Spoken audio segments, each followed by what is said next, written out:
No, you listen to me for a second. You have no right whatsoever to say what and what isn't a religion. The Constitution of the United States of America guarantees one's rights to practice and believe freely in this country. And the definition of religion is very clear, and it's not defined by John Sweeney. And for you to repeatedly refer to my faith in those terms is so derogatory, so offensive, and so bigoted, and the reason you keep repeating it is because you wanted to get a reaction like you're getting right now. Well, buddy, you got it. Right here, right now. I'm angry. Real angry. Mr. Tommy Davis, Anonymous is growing tired of your lies. Ever since you first opened your mouth on CNN in the interview with John Roberts, you have lied through your teeth. You know, John, the reality on it is that in our case, we're dealing with things like, 96 death threats, bomb threats, acts of vandalism, these kinds of things that are very destructive and very harmful. And we have to take measures on our part to ensure the protection of our facilities and our parishioners and their physical well-being as a general rule. You claimed that Anonymous are terrorists and have been sending death threats.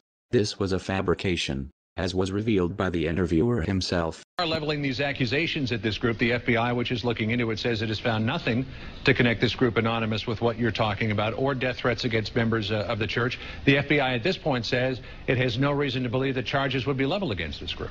You knew full well that the FBI did not suspect Anonymous of the non-existent threats, and yet you attempted to spin a fairy tale anyway, on live television.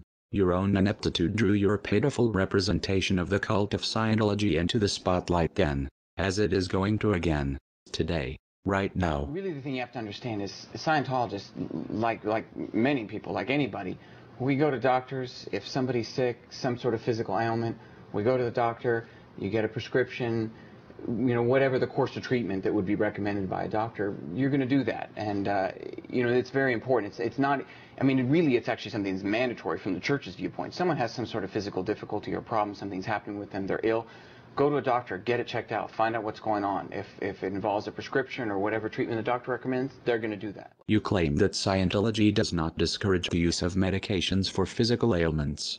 However, you failed to mention the fact that L. Ron Hubbard himself declared epileptics degraded beings, and that epilepsy-related terms are gobbledygook. This doctor was simply giving her these tranquilizers, and it was this bromine, and they don't give it to you as a drug.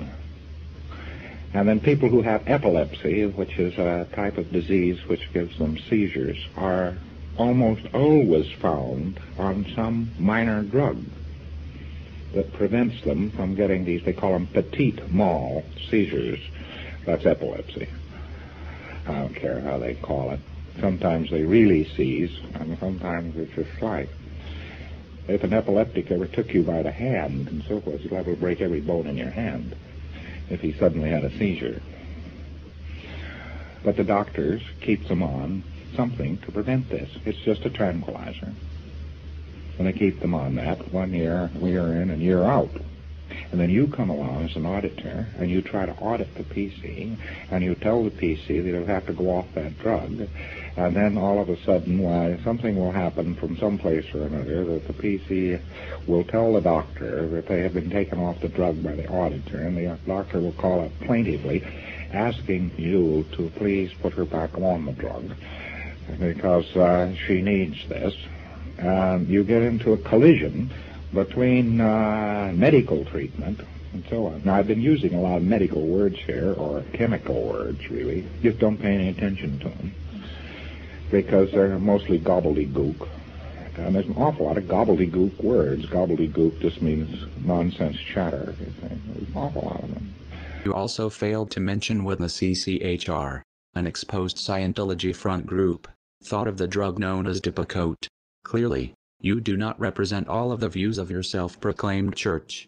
The church doesn't involve itself in diagnosing or classifying medical conditions. It's just not, as a church, we deal with the spirit. And, in terms of bodies and the handling of physical problems, that's something, for the medical community. But will you acknowledge that autism does exist in the world? Not so much, I'm not saying you'll diagnose it. Sure. But is there such a thing as autism in this world of Scientology? I mean, yeah, I mean, to the degree that you have the medical community acknowledging that there is this thing called autism and that it requires treatment and doctors treat it and so on and so forth, yeah, absolutely. Anonymous also finds it rather humorous that you now reverse the claims that the ritual known as the purification rundown were secular programs, and now refer to them as spiritual activities. The fact that you are now changing your arguments, while attempting to sweep the old argument under the rug, only consolidates your absolute incompetence as a spokesman. Anonymous encourages you to continue to follow the failed tech in your press releases.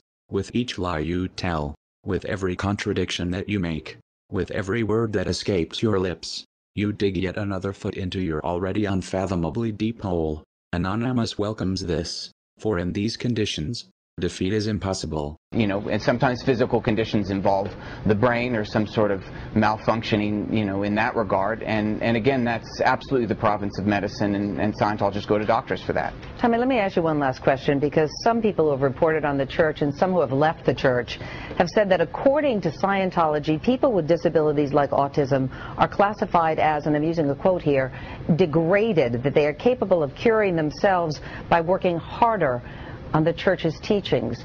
Is that the position of Scientology?